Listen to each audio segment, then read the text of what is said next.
안녕하십니까, 권문찬입니다. 오늘부터는 제4과목 노동시장론을 해보도록 하겠습니다.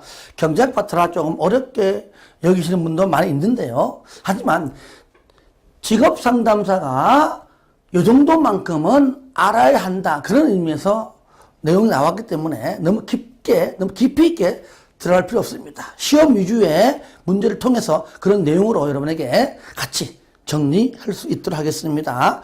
그 중에서 우리가 총 4장인데 특히 1장 파트가 가장 어려워해요. 제가 누굽니까? 저랑 같이 하면 됩니다. 그래서 너무 어렵게 여기지 마시고 같이 협력해서 했으면 좋겠습니다. 1장 노동시장의 이해. 자, 첫 번째 1번. 자, 개요.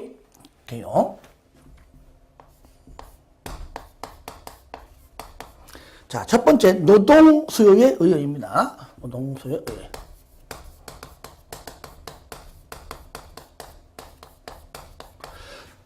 먼저 여러분들 노동 수요가 뭘까요?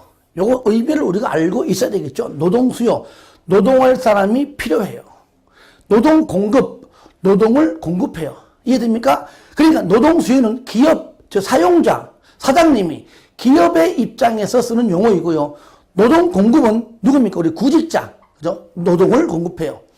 구직자 입장에서 쓰는 겁니다. 그러니까 노동 수요는 무조건 사용자 입장, 기업의 입장에서 이 내용을 바라봐야 이해가 된다는 얘기입니다. 그러니까 임금을, 그죠? 지금 뽑을 때 노동 수요, 임금이 올라가면 올라갈수록 많을수록 적게 뽑을 것이고, 임금이 적으면 더 많이 뽑는다. 그래서 우리가 그래프를 좀 그려보면 이렇습니다. 여기서 그래프가 여기 나와 있어요. 이렇게. 이쪽 우리가 임금, 이쪽 노동 수요, 또 수요량, 노동 수요량 또는 량자를 빼고 그냥 노동 수요 이렇게 얘기합니다. 그리고 고용량 같은 말이에요. 고용량. 그런데 영어로 얘는 W라고 표시하고요. 얘는 이제 L 작게 이렇게 표시합니다. 그러면 요 W는요, 우리가 쉽게 말하면은 웨이지죠. 임금, 영어로 웨이지. 요거의 약자고요. 얘는 레이버 디맨드입니다.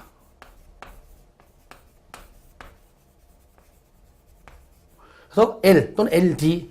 그래서 우리가 그래프로 쓸 때는 L만 쓰고요. 왜? 그래프로 보면은 이것이 노동 수요다 또는 노동 공급이다 알 수 있으니까. 근데 식을 쓸 때는 LD라고 써야 됩니다. 왜?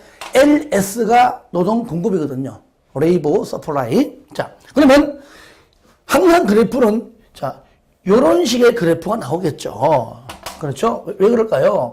사용자 입장에서 임금이 올라가면 당연히 노동 수요는 감소하고 임금이 하락하면 어때요? 노동 수요는 증가한다 이 말이죠. 그러니까 항상 이렇게 그래프가 나오고 얘는 우리는 우하향한다. 이런 말을 쓴다는 얘기입니다. 이해되시죠? 예, 그 그래프. 그러면 노동 수요의 의의 그 뜻이 뭐냐? 1번 노동 수요는 기업이 줄 것이에요. 일정 기간 동안. 일정 시점이 아니라 일정 기간 동안 고용하고자 하는 노동의 양, 즉 고용량을 말한다.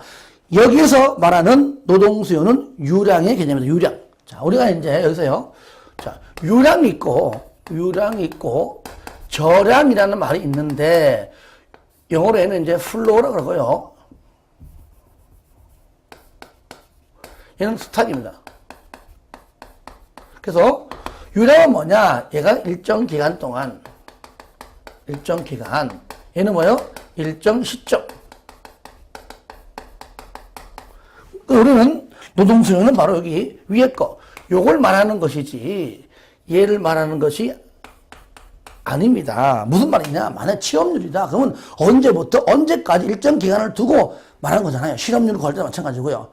그래서 지금 뽑아라! 노동수요! 언제부터 언제까지 나오지? 지금 이 순간! 이렇게 하지 않습니다. 그래서 우리는 유량이다. 플로우의 개념이다. 일정 기간이다. 시험장 가서 노동수요 물어볼 때 저량이다. 이런 말 나오면 무조건 틀립니다. 걔가 답이 되겠죠. 그죠? 이런 내용이 있는 겁니다. 2번, 노동수요는 기업의 이윤 극대화를 위한, 그러니까 규모가 작으면은 직원이 적을 것이고, 직원이 무조건 많다고 돈 많이 버는 건 아니에요. 지금 10명이다. 10명이 우리 회사에서 가장 10명 가지고 돈을 가장 많이 벌 수 있는 직원의 고용이 10명이다. 그럼 10명인 거예요. 왜? 더 뽑으면은 뽑음으로 인해 가지고 들어오는 수익보다 나가는 비용이 많기 때문에 안 뽑는 것이고, 그리고 더 해고하지 않는 이유는 해고하게 되면 8명, 7명이 하게 되면 더 벌 수 있는데 못 버는 거다. 그 얘기입니다. 그래서 이윤 극대화, 10명이 됐든 20명이든 기업이 회사가 크면은 더 많겠죠. 그죠? 직원을 통해서 가장 돈을 많이 벌 수 있는 시점, 이윤 극대화를 위한 의사결정 과정을 통하여 그 양이 결정된다. 즉 노동 수요자는 뭐라고요? 기업이다. 노동 수요는 기업, 즉 사용자가 쓰는 용어이다. 그 말이에요. 자, 이해되시죠? 두 번째, 특성. 노동 수요의 특성이다. 특성. 자, 요건 여러분들 제 설명을 좀 들어야 이해됩니다. 먼저 보시기 전에. 자, 예를 들어 가지고 어느 빵집에, 케이크 파는 빵집에, 자, 직원이 10명입니다. 자, 10명인데, 자, 한 명당 임금은 200이야. 만약에 한 명당 임금은 200만 원 직원이 10명이 있는데, 한 명당 10개씩 하루에 만듭니다. 그러니까 총 100개죠. 왜? 하루에 팔 수 있는 개수가 이 빵집은 100개입니다. 100개 팔면 딱 맞아. 더 빵을 더 만들면은 재고가 남고요. 만약에 빵을 100개보다 적게 만들면은, 그죠? 더 팔 수 있는데 못 팝니다. 그러니까 이 회사는, 이 빵집은 10명일 때가 제일 좋아. 딱 맞아. 이 10명이 기업의 이윤의 극대화를 시켜주는 인원수입니다. 자, 그런데 이 100개라고 하는 빵을 사먹는 소비자의 수요가 증가한 겁니다. 막 전국에서 몰려와요.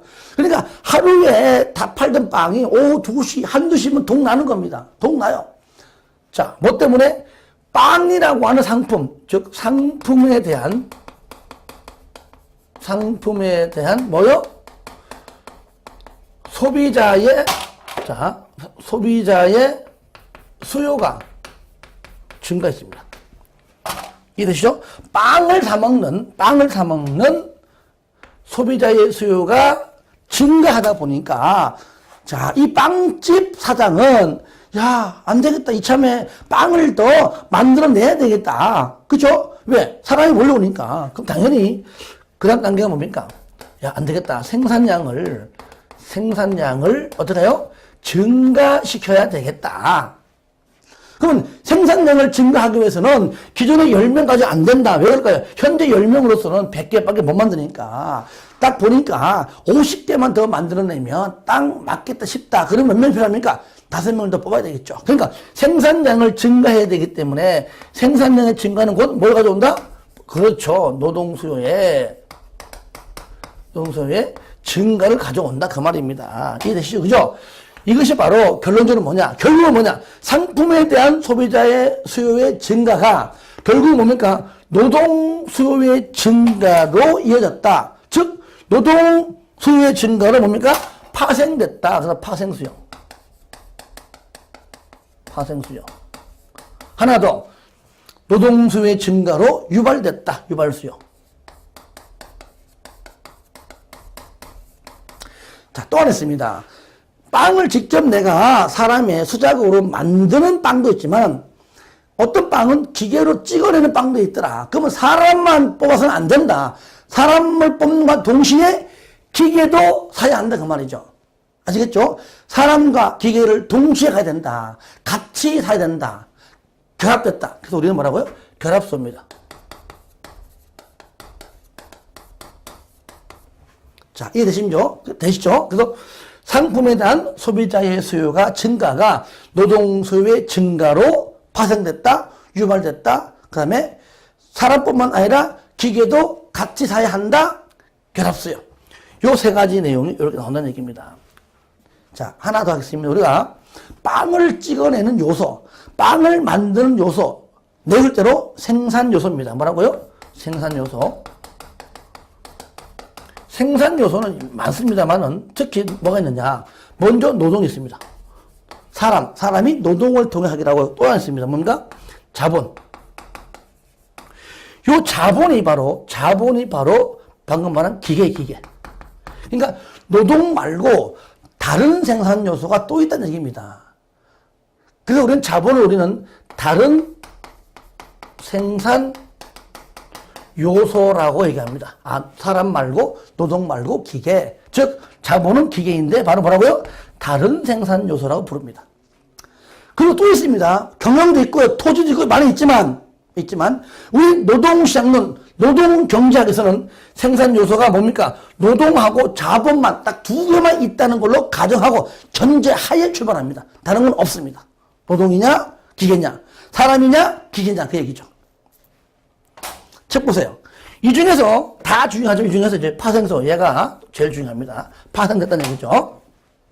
1번 노동은 요거 노동은 최종 소비의 대상이 되는 최종 재화가 아니라 최종 재화는 빵이잖아 빵. 노동은 빵이 아니라 그 최종 재화의 생산에 빵을 만드는 데 들어가는 생산에 투입되는 생산 요소이다 그 말이에요. 그죠? 빵을 만들어내는 사람이지 노동이 곧 빵이 아님을 알 수 있죠. 그러니까 이해가 되면 쉬운 겁니다.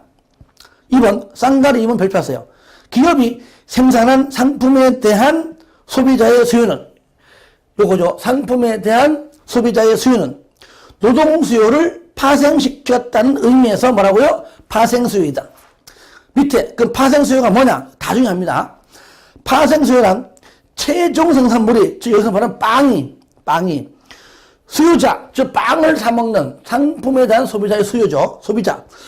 수요자 즉 소비자에 의하여 수요되기 때문에 그 최종 생산물을 즉 빵을 생산하는 데 투입되는 노동이 수요되는 것이다. 즉 노동 수요가 증가한다 그 말이에요.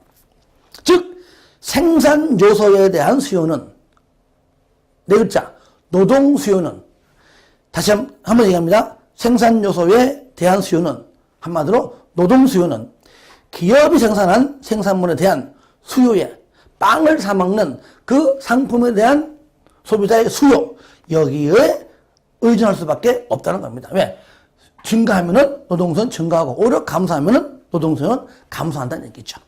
이해되시죠? 예. 그 다음에 3번 쌍날 3번 맨 끝을 그세요. 유발수요. 쌍날 4번 맨 끝에 결합수요. 뭡니까? 4번을 봐요.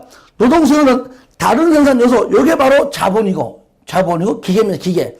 즉 그 기계와 자본과 결합하여 나타나는 뭐라고요? 결합수요이다. 그 말이죠. 쌍날 5번 노동에 대한 수요는 기업과 사용자에 의해서 이루어진다. 즉 노동수요는 사용자 입장, 기업주의 입장에서 바라봐야 한다. 그 말입니다. 이해되시죠? 예. 3번 노동수요의 결정 요인입니다.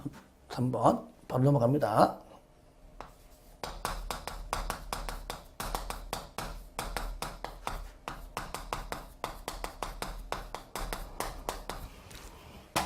이게 무슨 말일까요? 노동수요, 직원을, 그 다음에 일할 사람을, 즉 사람을 뽑을 것인가 말 것이냐, 누가 사용자가 결정하는 요인입니다. 또 많이 뽑을 것이냐 적게 뽑을 것이냐. 첫 번째가 임금. 만약에 임금이 기존보다 200 주려고 했는데 10명만 뽑으려 했는데 임금이 올라가면 예산은 딱 2천만 원 잡아놓고 10명 뽑아 했는데 임금이 올라가면 한 명당 200에서 250 올라가면 어떻게 됩니까? 예산이 2천만 원밖에 없기 때문에 노동수요는 어떻게 감소하고 여기 있잖아요. 임금이 하락하면 노동수요는 증가한다. 그죠? 결국 뭡니까? 사람을 몇 명을 더 많이 뽑겠냐 적게 뽑겠냐 하는 결정 요인의 첫 번째가 뭐라고요? 임금. 우리는 첫 번째 노동의 가격이다. 가격. 얘가 임금이죠.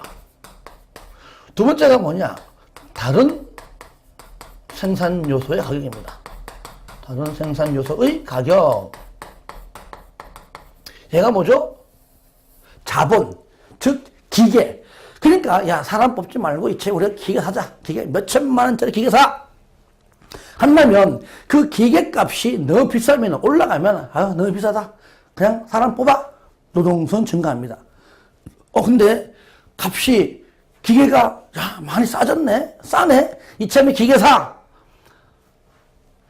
값이 가격이 하락하면은 노동 수요는 감소합니다. 왜?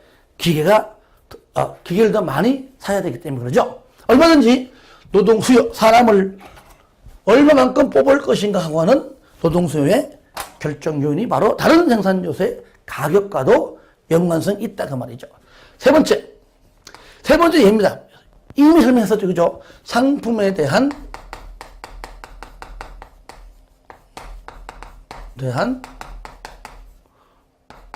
소비자의 수요입니다.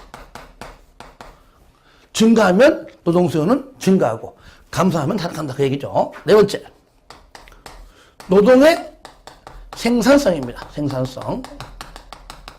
생산성이란 말은 숙련공, 생산성이 너무 좋아, 일을 너무 잘해. 생산성이 향상될수록 노동 수요는 감소하고요.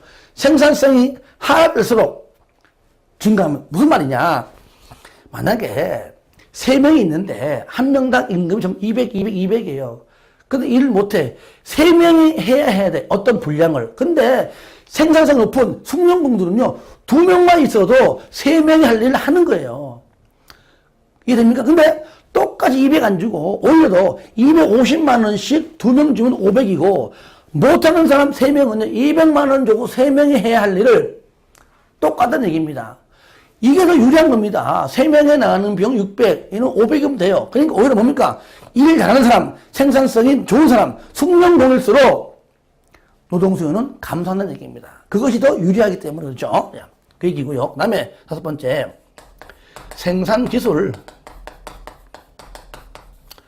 생산 기술이 향상될수록 일종의 뭡니까? 이노베이션. 다시 말하면 자동화되고 사람이 할 일을 기계가 하고 컴퓨터가 하기 때문에 그럴수록 발전될수록 사람이 할 일을 기계가 컴퓨터가 해야 하므로 노동 수요는 감소한다는 얘기죠. 이해되시죠? 요 5가지가 노동 수요를 그죠? 사람을 많이 뽑냐 적게 뽑냐 결정하는 요인, 결정 요인을 다른 말로 하면은 노동 수요에 영향을 미치는 요인, 이거랑 같은 맥락입니다. 아시겠죠? 그 내용이 거기 잘 나와 있고요. 자, 4번 노동의 수요 곡선은 제가 설명했었죠? 했었고요. 자, 그런데 여러분들 거기 보시면 쌍갈 1번이 있고요. 쌍갈 2번이 있는데 쌍갈 1번이 맨 끝에 읽어보세요. 맨 끝 화살표 있죠? 노동 수요량의 변화 요거군요. 그 다음에 쌍갈 2번은 맨 끝에 노동 수요의 변화 요건데요. 제가 그냥 읽어봤자 의미 없습니다. 요거 제가 한번 그래프를 해가지고 설명할 테니까 잘 들어보세요. 자, 요겁니다. 먼저. 자, 노동 수요 곡선이죠. 4번에.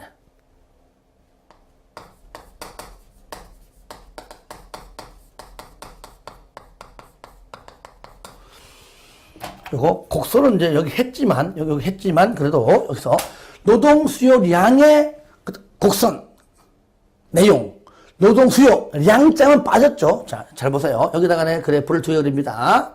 자, 요러한 그래프 일단은 똑같이 그립니다. 그런데 임금이 200일 때 점은 여기입니다. 요거죠. 여기 WL 여기입니다. 그런데 임금이 상승하면 자, 250 갑니다. 임금이 200에서 250 올라가면은 어때요? 바로 우리가 공부했듯이 노동 수요는 이만큼 감소합니다. 마찬가지로 임금이 만약에 150으로 떨어지면 하락하면 당연히 어떻게 돼요? 노동 수요량은 그만큼 증가한다. 그러니까 여기 A점에서 B점으로 갈 수도 있고 아니면은 C점으로 갈 수 있다. 요렇게 갈 수 있다. 요건 뭐냐? 노동 수요 그래프 선상에서의 변화이다. 그죠? 예. 여기 바로 우리는 뭐라 부르느냐? 노동 수요량의 변화. 노동 수요량의 변화라고 부르자. 요거는요. 뭐라고요? 노동 수요량의 변화라고 부르자. 요 그래프를. 자, 핵심 포인트가 뭐냐? 여기 A, B, A, C 점의 이동이 그래프 선상에서 노동수요 곡선상에서 이동한다 그 말이죠. 중요한 건 뭡니까? 이건 바로 임금의 변화가 필수이다. 뭐라고요? 임금의 변화. 임금의 변화가 없으면은 A, B, A, C가 안 나온다. 임금의 변화가 필수다.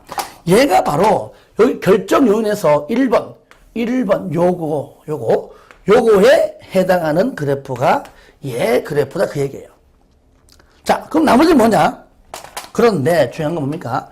임금의 변화가 없습니다. 정지! 자, 임금의 변화가 없다는 거예요. 얘는 변화가 있는 것이고 얘는 없습니다. 없음에도 불구하고 노동 수요량이 증가 또는 감소가 나온다는 얘기예요. 다시 말하면 자 원래 여기잖아요. 여기고 여기입니다. 요 점이죠. 그런데 노동 수요가 증가했다는 얘기는 대충 일로 갔다는 얘기고 감소는 여기 하는 얘기예요.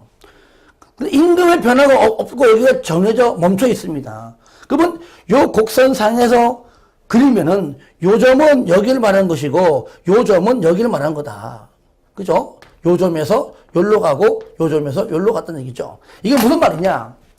곡선 자체가 오른쪽 왼쪽으로 이동했다 그 말이에요. 그러면 곡선이 증가하면은 여기로 이렇게 옮겨간 거고요. 감소하면 요렇게 이동했다 이 뜻입니다. 그러니까 여기 A점에서 이렇게 B점으로 이동 또는 여기 C점으로 감소. 즉 곡선 자체, 노동수요 곡선 자체가 오른쪽, 증가하면 오른쪽, 감소하면 왼쪽으로 이동한다. 이건 우리가 뭐라고 부르느냐? 바로 우리는 여기는 노동수요량이죠. 량점은 빼고 노동수요의 변화라고 부르자. 얘는 뭐예요? 곡선 자체가 이동한다. 요건 바로 위에 거지, 위에 거. 요거 2번부터 그죠? 요거 아니구나. 요거. 이만큼. 자, 요거 아닙니다. 자, 그러니까 결정 요인에 2, 3, 4, 5, 요 네 가지죠. 요거 하려는 것이 바로 요 그래프입니다. 그래서 노동 수요의 변화, 반드시 임금의 변화 있으면 안 됩니다. 임금의 변화가 없음에도 불구하고 노동 수요가 증가하냐 감소가 나오는 것이 바로 2, 3, 4, 5 요 네 가지다. 시험에는요. 즉 얘가 시험에 그래프와 관련돼 가지고 시험에 얘가 잘 나옵니다. 그러면 네 가지가 전부 요 조건인데 그 중에서 하나만 세 번째 요거 가지고 설명해 볼게요. 요거 가지고 다 똑같습니다만은 요거 가지고 설명한 것이 바로 요거잖아요. 요거. 한 번 더 들으면 알겠죠. 자, 만약에 10명인데 빵을 100개 만들어요. 그런데 한 명당 임금 얼마라고? 200이에요. 5명을 더 뽑았죠. 5명을 더 뽑아갖고 새로 들어온 사람도 들어왔다면은 노동 수요량이 증가한 건 맞잖아요. 그런데 불구하고 들어온 사람도 임금은 똑같이 200이다 그 얘기예요. 그렇죠. 그러니까 임금의 변화가 없음에도 불구하고 분명히 10명에서 15명으로 노동 수요량이 증가했다는 것이죠. 이것이 2번, 3번, 4번, 5번 다 똑같다는 얘기입니다. 이게 뭐라고요? 노동 수요의 변화. 곡선 자체의 이동. 그래서 1번과 2번 읽어가면서 여러분들 복습할 때 이렇게 한번 읽어주면 좋겠습니다. 할만하죠? 예, 좋습니다. 자, 5번 노동 수요의 탄력성 같이 봅니다.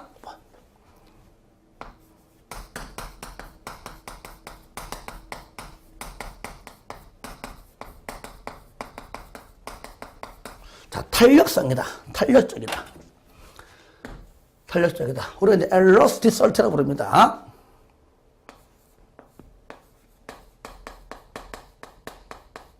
그래서 우리가 앞에 이자 탄력성을 우리가 대문자 앞에 있죠? 요걸 쓰는 겁니다. 그 탄력성 우리가 이다 이렇게 쓰는 겁니다. 이렇게 앞에 따가지고 탄력성은 뭐냐? 탄력적이다. 또는 탄력적이지 않다. 탄력적이지 않다는 비탄력적이다. 이래 불러요. 제가 설명 쉽게 하면 이렇습니다. 여러분들이 초등학교 때, 어릴 때, 쉬는 시간에 놀던 뭡니까? 고무줄. 물론 우리 때는 뭐 국민학교는 했지만, 그 고무줄, 검은 고무줄 1m를 벽에다가 고정시켜 두고, 자, 첫 번째. 좀 여기까지 당겨봅니다. 당겨가지고 그 고무줄 위에 축구공을 떨쳐서 튕기는 그 느낌을 상상해 보세요. 여기 첫 번째. 두 번째. 더 당깁니다. 더 당겨서 그 위에다가 축구공을 또 떨어뜨리는 그 기분. 자, 어떻습니까? 첫 번째가 A이고, 두 번째가 B란다면 분명히 A보다는 B가 공이 더 잘 튀겨집니다.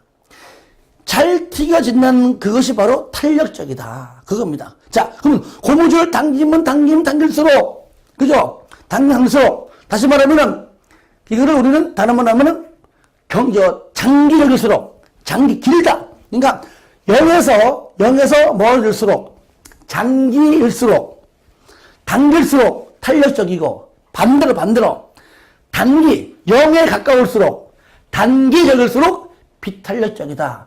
이렇게 이해하면은 탄력적일 때 장기와 단기를 금방 할 수 있습니다. 다시 한번, 장기적일수록, 멀어질수록 탄력적이고, 가까울수록, 0에 가까울수록, 단기적일수록 뭐라고요? 비탄력적이다.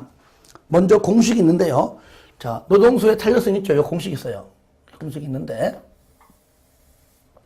먼저 분모는 바로 이 그래프에서요. 여기 왼쪽에 임금의 변화율이 분모고요. 그 다음에 노동수요량의 변화율이 분자입니다. 중요한 게 임금이 먼저야. 임금이 먼저 올라가야 노동수요가 감소하고 임금이 먼저 떨어져야 증가한다. 그러니까 중요한 것이 임금. 그러니까 분모가 임금이라는 얘기죠. 임금의 변화율 %입니다. 분의 노동 수요량의 변화율입니다. 자, 여기서 이제 우리가 이제 계산 공식도, 계산 문제도 풀어야 되기 때문에 일단 알아야 됩니다. 그래서 중요한 게 분모고, 그 다음에 노동 수요량이 분자이다. 그러면 잘 보세요.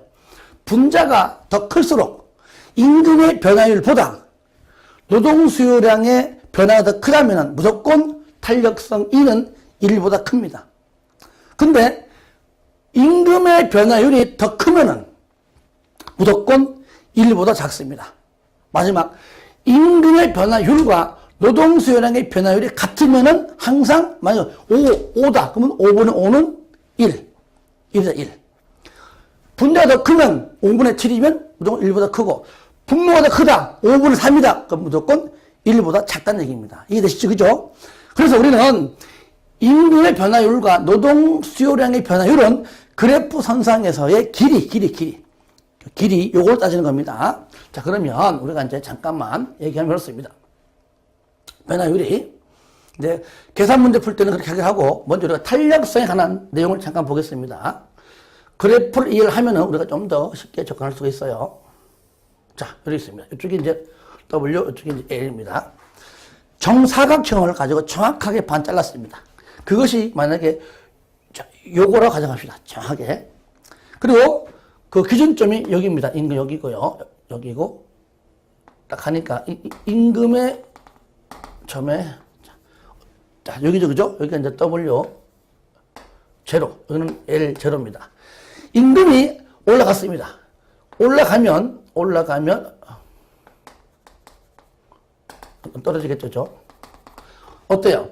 임금이 W1 올라가면 얘는 L1 떨어지잖아요. 그런데 이때에 올라가는 게 만약 5cm라면 떨어지는 요것도 5cm입니다. 왜? 정확하니까. 그죠? 그러니까 얘는 항상 얘는 뭡니까? 탄력성은 뭡니까? 1이 1. 그죠? 예. 5cm 올라가니까 5cm 떨어졌네? 이게 되죠. 그죠? 예. 그러니까 5분의, 잘 보세요. 얘는 올라간 거 5니까요. 5분의 얘는 마이너스 5잖아요. 떨어진 거니까. 그러니까 얘는 항상 얘는요. 마이너스 1이지만 항상 얘는 임금의 노동 수요량, 사람 숫자에 음수가 없잖아요. 그래서 항상 절대값을 이렇게 붙여가지고 정답은 1. 아시겠죠? 그러니까 항상 1이다. 그러니까 얘는 뭐라고요?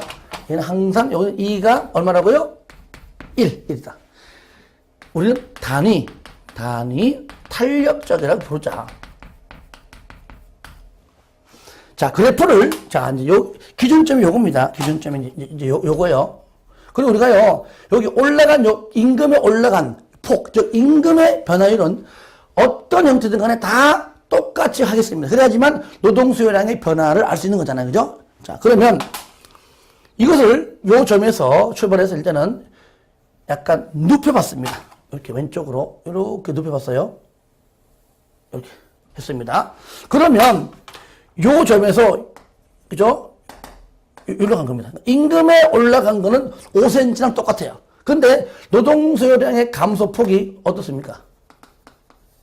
그죠? 어때요? 임금에 올라간 건 똑같지만 떨어지는 건 더 많죠. 그죠? 한 5분의 마이너스 한 7 가령. 그럼 얘는 뭡니까? 얘는 한 5분의 한 마이너스 더 7. 절대가 붙이니까 얼마, 무조건 얘는 1보다 크다. 그 얘는, 요건 내가 굳이 적을 필요 없는데, 이제는 말로 할게요. 여기까지 하지 말고요. 그래, 항상 얘는 뭐죠? 1보다 크다. 얘가 2는 항상 1보다 크다. 항상 1보다 크다. 자, 그러다 보면은, 자, 눕히면 눕힐수록 이렇게 언젠가는 가다 보면 어떻게 돼요? 가장 마지막이 이제 이거죠. 이거죠? 예. 그러면 얘는 뭡니까? 얘는 무한대. 이는 무한대다. 얘는 뭐죠? 완전 탄력적. 2가 1보다 크다. 얘는 바로 이제 탄력적. 이렇게 부르고요. 얘는 완전 탄력적. 이렇게 보십니다. 이해되시죠? 예. 그러니까 뭡니까? 장기적일수록, 여기입니다. 장기적일수록, 자, 요 숫자가 여기지만 얘는 뭡니까? 여기고 쭉 내려오면 여기에 걸리잖아요. 걸리면 여기 걸리고. 항상 장기적이죠. 열면서 멀어지죠. 그러니까 멀리 갈수록, 고무줄 당기면 당길수록. 그러니까 장기적일수록 뭐라고요? 탄력적이다. 반대로 0에 가까울수록, 다시 말하면 단기적일수록 비탄력적이다. 그러면 여기 단의 탄력적에서 일단은 이거 한번 세워봤습니다. 세워봤어요. 이렇게 위로 이런 식으로, 자, 이런 식으로 세워봤습니다. 그러면은 기준점은 같은데 요거잖아요. 여기 요거니까 이렇게. 그러면 얘는 뭡니까? 요거잖아요. 한 5cm 올라갔는데 떨어지는 것은 한 마이너스 3이다. 그러니까 항상 얘는 뭡니까? 2는 1보다 작다. 2는 항상 1보다 작다. 그리고 언젠간 세우고 하다 보면은 가장 마지막이 요거다. 얘는 뭐야? 얘는 2가 얘는 완전히 뭐냐? 0이다, 0. 2가 0이다. 그래서 2가 1보다 작다. 얘는 봐요. 비탄력적이라 부르고요. 얘는 뭐예요? 완전 비탄력적이라고 부른다. 근데 뭡니까? 그래프가 여기에서 이런 식으로 하얀 게 여기 있다가 뭡니까? 뭔가 계속 가다 보면 언제 단기적일수록 뭐요? 비탄력적이다. 요거 얘기하는 겁니다. 그럼 보세요. 탄력적일수록 임금이 올라간 폭은 5cm로 똑같이 했는데 탄력적일수록 노동수요의 감소폭이 증가한다. 2명 감소, 3명 감소, 5명 감소, 10명 감소. 탄력적일수록 임금이 올라가는 폭보다 노동수요량의 감소, 그러니까 좁게 뽑는다, 뭐 해고한다, 이런 감소폭이 탄력적일수록 증가한다. 그 말이에요. 그런데 비탄력적은 뭐냐? 임금에 올라가는 상승폭에 비해 노동수요량의 감소폭이 적어진다. 대신에 완전 비탄력적은 감소폭이 제로다. 임금은 무한대인데. 그러니까 우리 근로자, 노동자의 입장에서는 탄력적일 때가 좋은 거예요. 비탄력적일 때가 좋은 거예요. 그렇죠. 방금 제 얘기 들렸어요. 당연히 비탄력적일수록 좋은 겁니다. 왜? 임금의 상승폭에 비해서 비탄력적일수록 노동수요의 마이너스 감소폭이 더 작아지니까. 그러니까 노조는 조합원들이 비탄력적이 하도록 노력을 해야 됩니다. 비탄력적인 게 좋은 겁니다. 노동자 입장에서는요. 자, 그러면 그 내용은 여러분들이 거기 쌍가루 2번에 보면은 나오잖아요. 노동 소요의 탄력성 크기 나오죠. 그죠? 맨 밑에 그래프 나오잖아요. 이 그래프가 이거예요. 이 그래프고 동그라미 1번, 2번, 3번, 4번, 5번 요거는 제가 말로 설명했기 때문에 복습할 때 요거 이해하고 보시면은 제가 얘기한 거랑 똑같습니다. 그렇게 여러분들이 이해해 주시고요. 이 그래프 자체가 시험에는 안 나와요. 하지만 탄력성을 공부할 때 이 내용을 이해를 해야지만 다른 것들이 쉽게 접근된다는 얘기예요. 자, 5번 노동 수요 탄력성. 원래는요, 원래는 여기에 임금자가 원래 들어갑니다. 원래는 여기에 노동 수요 보면 여기 사이에 임금. 그래서 노동 수요의 임금 탄력성인데 임금을 넣을 때도 있고 뺄 때 있다. 만약에 시험장 가서 노동 수요의 임금 탄력성 해서 맞는 겁니다. 그때는 생략하지 않고 넣은 거니까 일반적으로 빼기 때문에 안 쓴 것이죠. 임금자가 들어가도 틀린 건 아니다. 그 얘기입니다. 밑에 쌍가루 1번의 의의 1번 노동 수요의 탄력성이란 임금이 분모 임금 1%의 줄 거세요. 임금 1%의 변화에 의하여 유발되는 노동 수요량 분자 밑에 임금 분자인 노동 수요량의 변화율을 의미한다. 즉 줄 거세요. 노동 수요량의 변화율을 임금의 변화율로 나눈 것이다. 그러니까 이 공식이 있는데 부르는 방법은 여러 가지가 있습니다. 자, 큰 것에 대한 작은 것의 비율, 분모에 대한 분자의 비율, 이렇게 분모를 먼저 얘기할 때는 임금의 변화율에 대한 노동 수요량의 변화를 이렇게 말도 하고요. 말 그대로 A분의 B는 B 나누기 A니까 노동 수요량의 변화율을 임금의 변화율로 나눈 것이다 라고 지금 말하고 있는 것 뿐입니다. 아시겠죠? 그러면 우리가 우리는 경제학에서 자, A부터 B로 간다. A가 원인이고 B는 뭡니까? 결과입니다. 원인이 있어야 결과가 있다. 자, 그때 여러분들 앞에서 우리가 이제 심리학 때 배웠잖아요. 원인이 되는 것은 뭐라고요? 독립변수이고, 기억납니까? 결과가 되는 것은 뭐라고요? 종속변환이다. 기억나죠? 원인은 독립변환, 결과는 종속변환. 그러니까 임금의 변화율이 먼저이고 여기에 따라 가지고 노동 수요량의 변화율이 나온다는 얘기입니다. 그러니까 여기서 분모 얘가 밑에 얘가 독립변환이고요. 위에 거 분자가 바로 종속변환이다. 그러니까 독립변환인 임금 변화율에 대한 종속변환인 노동 수요량의 변화를 이렇게도 말합니다. 동그라미 2번 일반적으로 임금이 상승하면 노동에 대한 수요가 감소하므로 노동 수요의 탄력성은 항상 뭐라고요? 즉 음의 값을 나오잖아요. 항상 만약에 5분의 마이너스 5 떨어지면 마이너스 5분의 5가 될 거 아니에요. 그러니까 항상 정답은 음수다. 항상 왜? 반비례하기 때문에 우하향하기 때문에 아시겠죠? 무조건 정답은 음수다. 부의 값이다. 따라서 탄력성은 절대값 개념을 사용하며 절대값이 클수록 임금에 대한 고용 변화의 정도가 큼을 의미한다. 사람과 돈에는 마이너스가 없기 때문이죠. 절대값을 씌운다 그 얘기입니다. 3번 탄력성이란 줄거세요. 독립변수 변화율에 대한 독립변수 요거요. 독립변인 마찬가지입니다. 독립변수 여기는 독립변인 써 있네요. 그러면 독립변수 변화율에 대한 종속변수 변화율의 정도를 말한다. 분모에 대한 분자의 비율. 여기서는 이제 같은 말인데 이제 우리가 이제 변수 했어요. 이거 바꿀게요. 독립변수.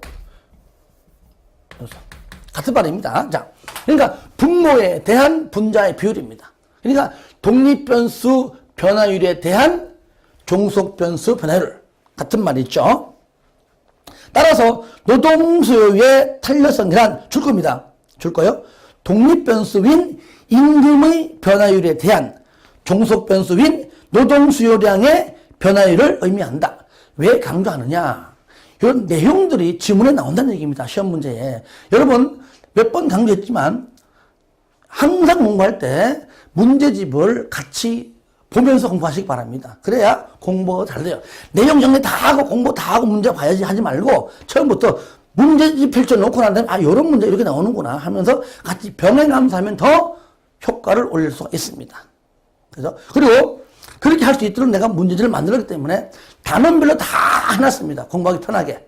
그래서 일반적으로 보면 다른 문제들 보면은 그냥 뭐 2016년도 1회, 2회 이런 식으로 나와 있지만 저는요 그거를 전부 기출문제를 전부 다 단원별로 우리 교재에 맞게 단원별로 다 이렇게 분리했고요. 그리고 이제 제가 만든 문제도 이렇게 집어넣어 가지고 만든 겁니다. 공부할 때 굉장히 편리할 겁니다. 제가 꼭 이렇게 해서 책발로 한 것이 아니라 여러분이 공부하는 방법을 좀 알려주기 위해서 하는 겁니다. 오해 없길 바라요. 거기 예를 봐요. 예. 임금이 10% 상승할 때 그러면 임금이 분모잖아요. 상승하는 얘기는 플러스죠. 그죠? 그럼 무조건 뭡니까? 10분의 그죠? 상승할 때 노동 수요량이 20% 하락한다면 그러면 마이너스 20이라는 얘기잖아요. 그죠? 그럼 얘는 뭐죠? 절대값이 오니까 물론 마이너스 2지만 절대값이어서 얼마가 나와요? 2가 나온다 그 얘기예요. 그래서 마이너스 10분의 마이너스 20이기 때문에 즉 결국은 절대값이어가지고 정답은 2가 된다 그 말이에요. 만약에 노동수요의 탄력성이 0.2라면 그러니까 아예 0.2라면 0.2는 그 말이죠. 0.2라면 임금이 10% 올라간다 그러면 10분의 x죠. 이거는 이제 마이너스 얼마 나오겠죠. 얼마? 요것만큼 감소한다 그런 뜻이죠. 그러면 요거는 0.1 곱하기 10이잖아요. 10이니까 x가 얼마 나오느냐? 바로 2가 나오는데 2는 말할 때는 2% 감소한다 하면 되겠죠. 마이너스 2니까요. 그래서 노동수요량은 2% 하락한다. 마이너스 2가 된다. 그런 말이에요. 아시겠죠? 그래서 이렇게 여러분들이 요거는 이렇게 내용이 이렇게 10%다 20%다 딱 주어졌을 때는 이렇게 푸는 겁니다. 아시겠죠? 하지만 이렇게 문제가 나오기도 해요. 하지만 우리는 어떻게 나오느냐? 동그라미 4번처럼 문제가 나온다는 얘기예요. 예를 들어 임금이 500에서 400원으로 감소할 때 감소했으면 당연히 고용량은 증가하겠죠. 하나는 증가하면 하나는 감소하는 거기 때문에 고용량이 1000에서 1100명으로 증가했다. 탄력성은 얼마이냐? 자, 그러면 방금 요거는 여기에 그대로 집어넣으면 돼요. 그런데 봐보세요. 임금의 변화율은요. 여기 보세요. 임금의 변화율. 임금의 변화율은 분모죠. 요것은 변동전 임금분의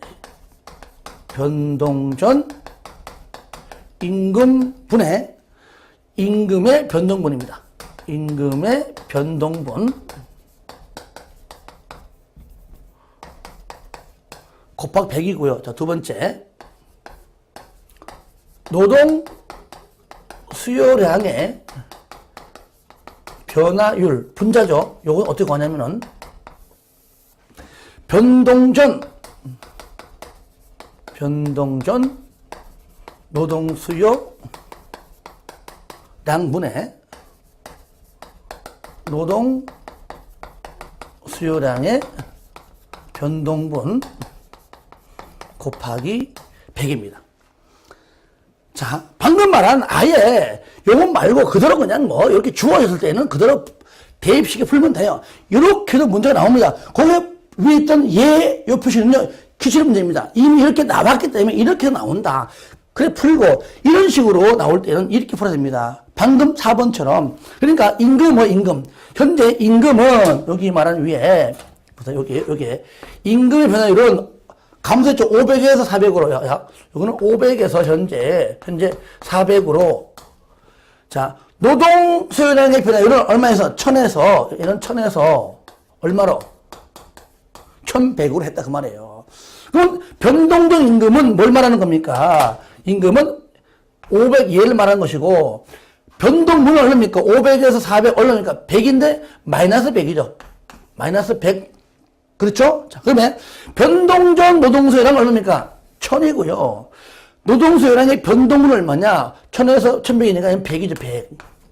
이제 대입하면 돼요. 뭐냐? 자, 요거 위에 갈게요. 자, 그러면 뭡니까? 500분의, 얼마죠? 얘는 500분의, 변형도 마이너스 100이죠, 그죠? 마이너스 100입니다. 자, 요 공 두 개 지워주고, 여기 곱하기 100이니까요.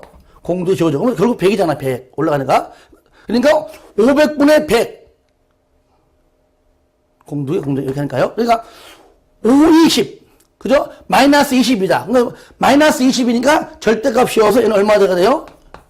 자, 20% 되죠, 그죠? 자, 얘는 얼마죠? 얘는 1000분의, 얘는 1000분의, 변동은 100이잖아요. 곱하기 100. 공 두 개, 하나. 얼마야? 얘는 10%다. 그러니까 뭐 10분의 20이 아니고, 왜? 임금의 변화율이 분모니까. 그러니까 얼마 돼요? 20%분의 10이니까 얼마 돼요?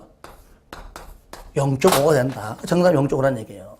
그러니까 탄력성이 0.5니까 1보다 작죠? 얘는 뭡니까? 비탄력적이다. 자, 이 문제를 통해 우리가 알 수 있는 게 있습니다. 만약에 거꾸로 회사에서 얘기합니다. 노조위원장 잠깐 일로 오시오. 근데 우리가 현재 직원이 1000명 있는데 1000명 전부 다 임금이 다 똑같이 현재 500만 원씩 받고 있어. 여러분들, 우리가 지금 하고 있는 거는요, 완전 경쟁시장 하에서 공부하는 겁니다. 경제학은요, 일단은 완전 경쟁시장입니다. 이거는 실무에서 존재하지 않고 학문적, 이론적으로만 존재하는 겁니다. 보세요. 이 직원이 1000명 있는데 어떻게 1000명 전부 다 똑같이 월급이 다 500입니까? 말이 안 맞죠? 그러니까 전부 다 똑같이 1000명 똑같이 500이라고 가정하는 겁니다. 이게 경제학이에요. 아시겠죠? 현실과는 안 맞습니다. 이럴 때 한 명당 내가 다음들부터는 100만 원 다 빼버리고 400만 원, 400씩 1000명에게 주려고 한다. 대신에 100명을 내가 더 뽑겠다. 너 어떡할래, 노조위원장? 1000명 모두가 100만 원 손해보면서, 그죠? 해고당한 직원들 중에서 100명을 더 뽑게 하느냐. 아니면은, 싫어. 그냥 뽑지 마. 그냥 500 줘. 할 것이냐. 근데 노조 입장에서는 이렇게 탄력성을 구해가지고, 보니까 비탄력적이네? 그러면 우리가 100명을 더 뽑는 게 낫겠다. 이론적으로 이렇게 결정한다는 얘기입니다. 아시겠죠? 실무에서는 어떻게 하려는지 모르겠지만, 비탄력적일수록 노동자에게 유리하다 그 말이죠. 이해되십니까? 예. 여기서 이제 시험 볼 때 방금 말한 요렇게도 나오고, 요렇게도 나온다는 얘기입니다. 그래서 복습할 때 반드시 이렇게 정리해가면서 정리하면 좋겠습니다. 자, 쌍가루 2번 같은 경우는 이제 아까 설명한 걸로 대체를 하겠고요. 자, 쌍가루 3번 보겠습니다. 노동소유의 탄력성 결정 요인. 여기 보세요. 얘는 노동소유의 결정 요인이고, 아시겠죠? 결정 요인이고, 얘는 뭐예요? 노동소유의 탄력성 결정 요인이 4가지가 있어요. 첫 번째, 생산물에 대한 수요의 탄력성이 있고요. 그 다음에 두 번째, 총생산비에 대한 노동비용의 비중이 있고요. 세 번째, 노동의 대체 가능성. 뭘로? 자본으로. 사람 대신에 기계. 그러니까 노동의 대체 가능성은 다른 생산 요소 Y에, 기계 Y에, 자본과의 대체 가능성은 같은 말입니다. 4번, 다른 생산 요소의 공급 탄력성입니다. 이게 무슨 말이냐? 일단 먼저 읽어보겠습니다. 1번. 자, 두 번째 줄 읽어봐요. 생산물 가격이 상승하면 소비자의 수요가 감소하고, 그러니까 빵 가격이 올라가면 그만큼 빵을 사 먹는 소비자의 수요가 감소하고 비싸니까 그 결과 노동 수요가 감소한다는 얘기입니다. 그러면은 재고 남고 빵을 안 만들기 때문에 그만큼 노동 수요가 감소한다. 즉 생산물에 대한 수요의 탄력성이 클수록, 탄력성이 크다는 얘기는 장기적입니다. 그만 노동 수요의 감소폭이 증가한다 그 말이잖아요. 노동수요의 탄력성은 커진다. 탄력성이 커진다. 노동수요의 감소폭이 더더욱 커진다. 잘 보세요. 탄력적일수록 무조건 크다. 아시겠죠? 봐요. 탄력적이다. 장기적이다. 크다. 쉽게 말하면, 자, 단기적이다. 짧다. 비탄력적이다. 아시겠죠? 단기적일수록 비탄력적일수록 적다. 장기적일수록 탄력적이고 크다. 근데 시험에는요, 장기적이고 탄력적일수록 적다면 틀린 겁니다. 1차 시험에서는 이게 무조건 나와야 되는 겁니다. 무조건 쉬운 겁니다. 다시 한번, 장기적일수록 탄력적이고 크다. 단기적일수록 비탄력적이고 적다. 근데 비탄력적일수록 크다? 틀렸습니다. 탄력적일수록 적다? 틀렸어요. 그러니까 이거는 무조건 맞추는 문제입니다. 두 번째, 마찬가지입니다. 총 생산비에 대한 노동 비용의 비중인데, 여러분들 그 예를 보시면 두 번째 줄 끝에만 줄 겁니다. 줄 거예요. 총 생산비에 대한 노동 비용의 비중이 클수록 노동 소요의 탄력성은 크다. 뭡니까? 무슨 얘기입니까? 총 생산비가 있는데 임금으로 나간 노동 비용이 가장 많잖아요. 근데 노동 비용의 비중이 크면 클수록 야, 안 되겠다. 해고해. 그 말이잖아요. 그러니까 노동 비용의 비중 중 총 나가는 총 생산비에 대한 노동 비용, 임금 비용이 크면 클수록 탄력적이다. 노동 수요의 감소폭이 더 커진다 그 말이에요. 이해되시죠? 예. 하여튼 탄력적일수록 장기적이고 커진다. 비탄력적일수록 단기적이고 적다는 얘기입니다. 노동의 대체 가능성. 뭘로? 자본으로, 기계로. 요겁니다. 두 번째 줄 겁니다. 앞에 노동 대신 다른 생산 요소인 자본으로, 기계로 대체가 높을수록 노동 수요의 탄력성은 크므로 노동 수요는 크게 감소하게 된다. 즉 사람 안 뽑고 기계를 사면 살수록 어떻게 돼요? 사람을 더 안 뽑으니까 노동 수요의 감소폭이 계속 커진다. 이것이 탄력적이다 그 말이에요. 탄력적이다. 네 번째, 다른 생산 요소의 공급 탄력성. 공급 동그라미 하세요. 공급. 그리고 두 번째 줄 끝에 줄 겁니다. 자본의 가격이 크게 상승하지 않고도 많은 자본이 공급될 수 있다면 노동을 자본으로 대체하는 것이 그만큼 용이해지고 따라서 노동 수요의 탄력성은 커지게 된다. 요겁니다. 그러니까 임금이 상승해서 자본으로 대체할 때 기계값이 보기보다 싸요. 쉽게 말하면은. 아시겠죠? 그러니까 그러면은 이참에 뭐 사람을 왜 뽑아? 그냥 기계 사. 그러면 그쪽으로 의지하면 할수록 노동수의 감소폭이 더 커질 거 아니에요. 안 뽑으니까. 사람 뽑을 걸 자꾸 기계로 가는 거니까. 그러면 노동수의 감소폭이 커지면 커진다? 탄력적이다. 그 말이죠. 이게 바로 4번. 다른 생산 요소의 공급, 즉 자본, 기계의 공급, 요겁니다. 공급. 자, 여기서요. 시험에 나오는 방법 두 가지입니다. 자, 첫 번째. 세 가지입니다. 잘 보세요. 먼저, 노동수요의 탄력성 결정료는 4개 있습니다.